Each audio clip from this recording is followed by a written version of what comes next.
Hi everyone, welcome to our Cyber Short series with Sophos, a LinkedIn Live series with the goal to bring you insights on trending cybersecurity topics, latest research on the threat landscape, and everything in between. I'm Susie Evershed, and I'm joined today by Morgan Demboski, Threat Intelligence Analyst at Sophos. Thank you for joining us again, Morgan, Thank you for having me. I'm very excited to be here.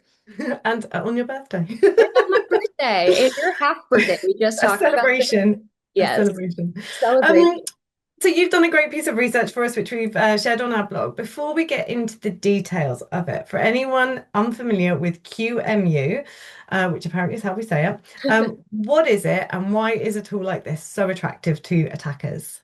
Yeah, that's a great place to start. QEMU, which I feel like I always want to pronounce it as QEMU or something else, but it stands for Quick Emulator, and it's basically an open source machine emulator and virtualizer, which sounds very fancy, but you can kind of just think of it as a tool that lets you run an entire operating system inside another operating system. Or, putting it in even simpler terms, it's like a computer inside a computer.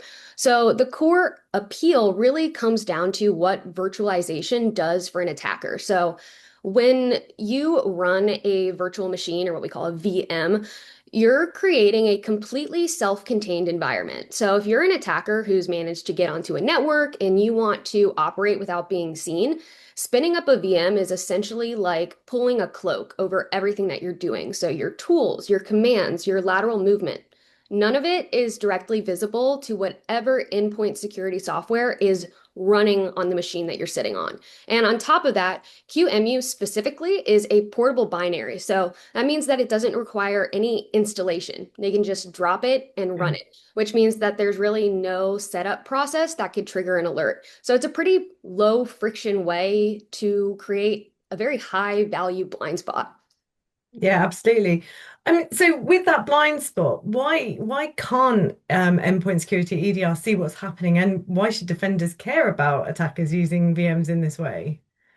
Yeah, so the way that EDR works is it sits on the host operating system and it watches what's happening there. The process is running, the files being touched, the network connections being made. So when a guest VM is spun up from a host or EDR perspective, it just sees one process, the Right. QEMU emulator, but has no visibility into what's actually running inside of it. I kind of like to think of it as like having a security camera that only watches the front door of a building, but the actual theft is happening in a completely hidden basement that the camera can't see.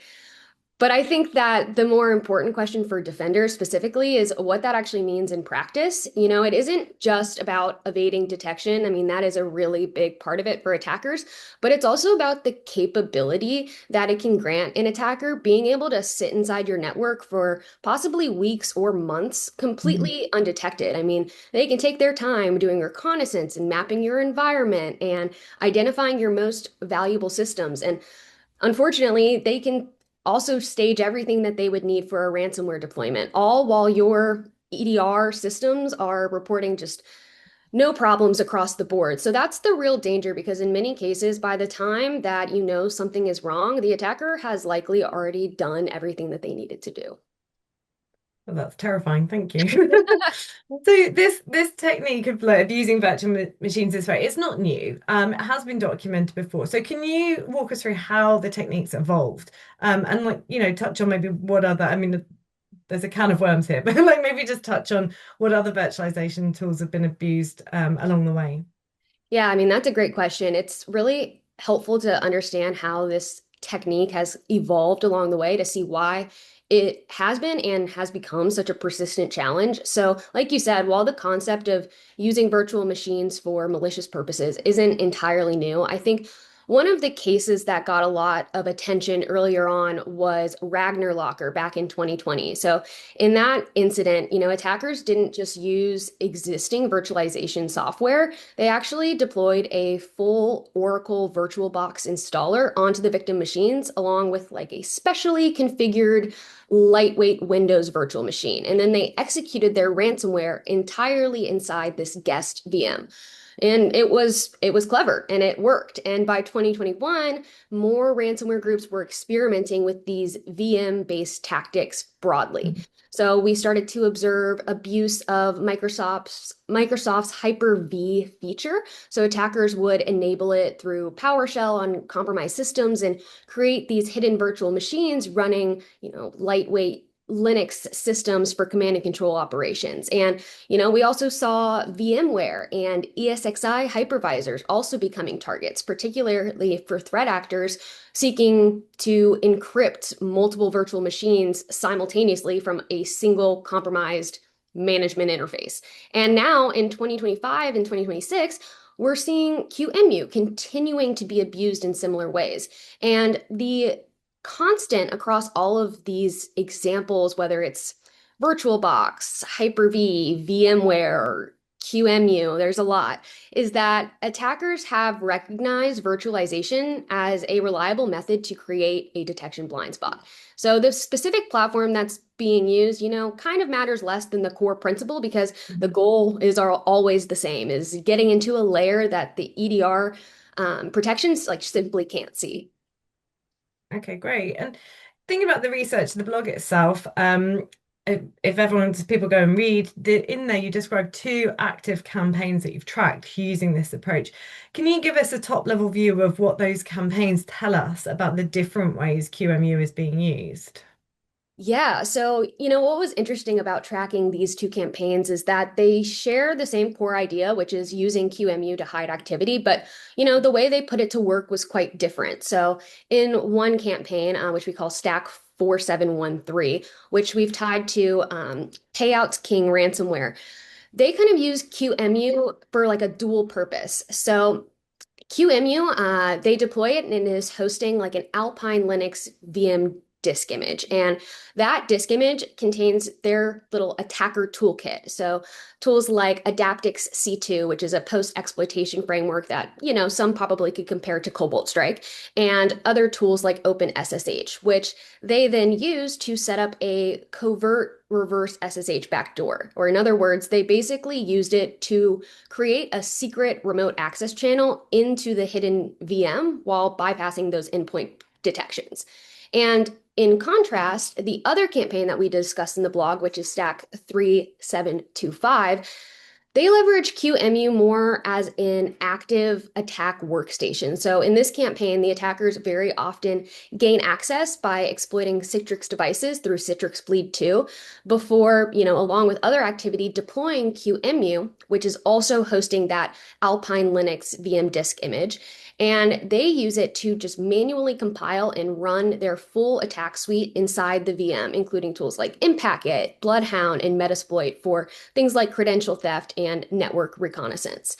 And when you look at their tradecraft as well, you can also see differences in their persistence mechanisms and their execution. So Stack 4713, they use a scheduled task named TPM Profiler to establish persistence and to launch QEMU with these high level system privileges, while Stack 3725 ties its QEMU execution to its screen connect persistence mechanism. So how they're setting these things up to run long term differs as well. So these variations kind of show that attackers aren't just using QEMU in the same way as a generic hiding place. They're tailoring it to their Mhm. specific operational needs, whether that's ransomware staging, tunneling, or actively compiling tools.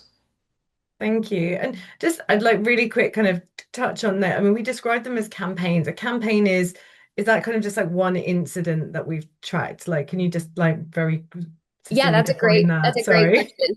No, it was a great question. It's when we notice a continuing string of behaviors across multiple incidents. So Okay. certain behavioral elements that are unique and we see, replicated across multiple incidents is what we track as a campaign. It differs a little bit from an intrusion set or threat actor, where you can usually tie it to a persona or an identity or a specific set of actors, versus a campaign is just a set of TTPs or behaviors that we see continually being used.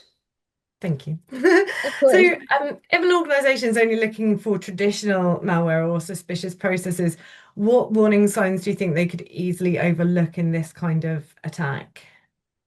Quite a few, honestly. I mean, if you're only hunting or looking for like known bad process names or signature-based malware detections, this technique is likely going to sail right past you. I mean, what you'd be missing are things like a scheduled task with a totally innocuous sounding name. I just mentioned that scheduled task TPM profiler. That sounds like a legitimate Windows system task. You could also be overlooking things like large files sitting in unusual directory that's been disguised with, a DLL extension to look like a system file. Or you could be missing outbound SSH connections coming from what appears to be a legitimate process. And none of these things necessarily are going to light up a traditional AV or EDR alert. They require someone who's actively looking and hunting for behavioral anomalies, things that are technically allowed, but just don't make sense in the context of that environment.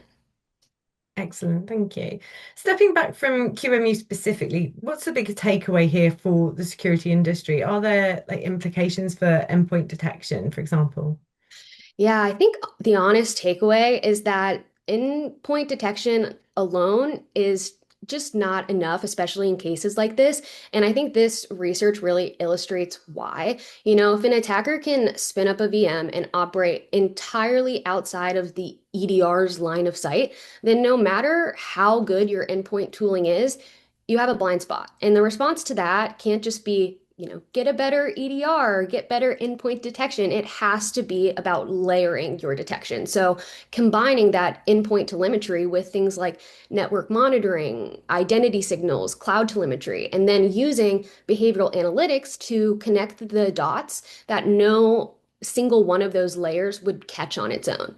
And another point that I'll make is that defenders also kind of need to establish baselines for what's normal in their environment because Mm, every organization has a different network and different requirements and different things that they need. Because I think both the presence of unexpected virtualization tool usage and the absence of expected tooling can be significant. So, for instance, like in environments where developers regularly use QEMU for testing, or IT staff routinely manage Hyper-V virtual machines.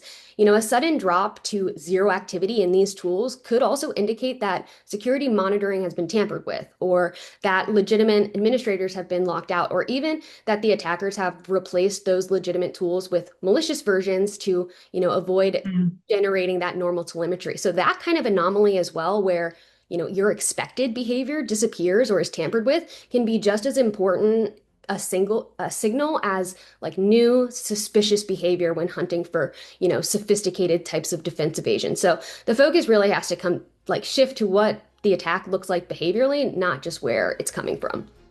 Brilliant, thank you. Thank you so much for joining us, Morgan, and sharing more about your research, which is available on our blog. Thanks to everyone to joining us as well to hear the cyber shorts. For more information, please do follow our socials and stay tuned for future episodes. Thank you again. Thank you.